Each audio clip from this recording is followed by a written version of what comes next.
what's up you guys, this is Rob from the Gay Guy Plays, and today on the Quick Draw, we're whipping out our discs and shooting all over the place when we take a look at the Azima. Alright, so a lot of people have been really excited about this one, as the Azima can only be obtained through the daily reward system and offers a very interesting secondary fire mode and has yet to be introduced to any other weapon in game. And while admittedly it lacks the kind of punch I would hope we would get after logging in for 100 days, I can't deny that I'm a sucker for unique mechanics. So for those of you hoping for yet another world destroyer, I'd suggest you neatly fold your hopes and dreams into 4 quarters, then tear them into shreds and swallow them, because the world doesn't revolve around you and you can't always have what you want. But you can have fun with what you do have.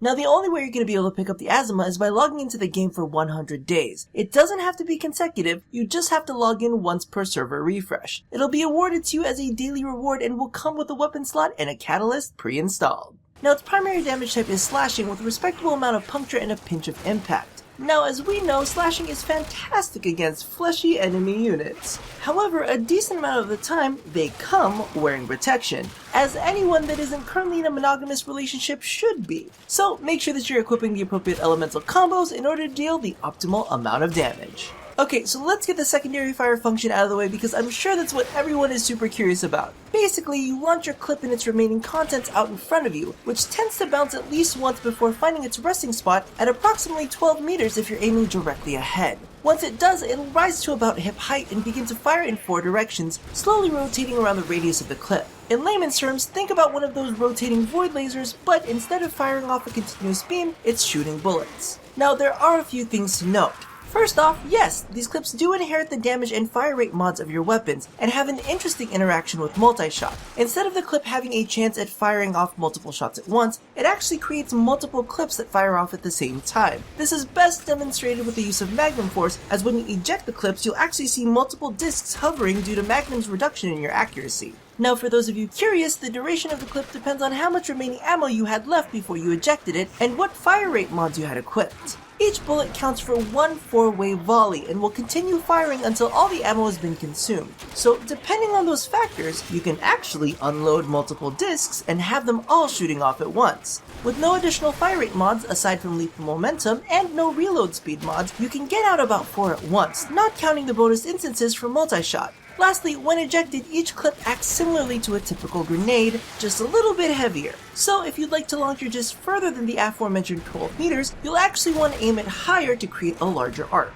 Now let's get to the stats, and to be frank, it's a bit shit. If you're looking for comparisons, damage-wise this is basically like a single Sestra. While the Azima has a decent fire rate, fast reload speed, a fairly large magazine, and currently has the second largest max ammo capacity for secondary weapons, it suffers from low base damage and lackluster supplemental stats, with both its crit and status chance only sitting at 10%. Now usually low base damage can be forgiven if it's got a high crit chance, and vice versa, but unfortunately you get neither. Not even all that much status bullshit. In addition, the thing that hurts the Azima the most is the fact that it burns through ammo like nobody's business, especially since its whole gimmick is chucking your clip at a squad of enemies, which basically forces you into carrying ammo pizzas or giving up a mod slot for ammo mutation. And to be honest with you, I've taken this into non-escalating T4 void missions and needed both during some of the larger exterminates. Now speaking of fun yet frustrating, can we talk?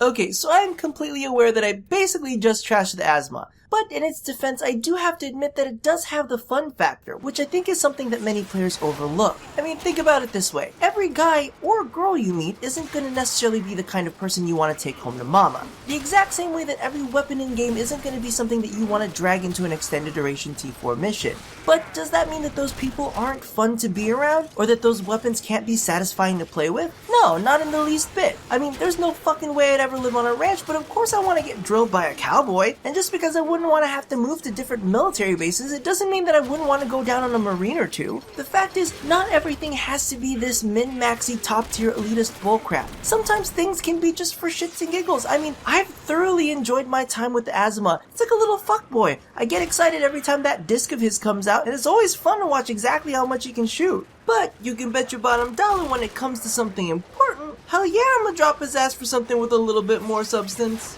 Now, with that said, let's get back to the quick draw. So all in all, the Azima has been one of the more entertaining slices of mastery fodder, and to be frank, while it's not the best, it's still fairly effective, with a maxed out build being able to hold its own in T4 missions, which while costly is definitely offset by the fact that it innately comes with a V and a dash slot. Now, while admittedly this isn't something that's going to see much serious play with me, there are very few things that are more satisfying than chucking a disc into an enemy squad when they're in one of those dead-end spawn rooms. I guess you could say that in very specific situations, the Azima definitely takes my breath away.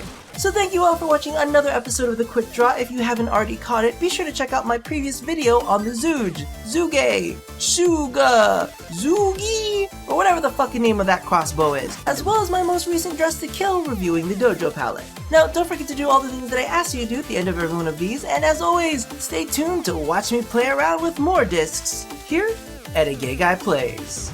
Yeah, look at that Azima reference. No dicks involved, just a nice G-rated, family-friendly pun. Bet you thought you were watching a Mogamu video for a second, huh? It's okay, don't panic, the dicks will return soon enough.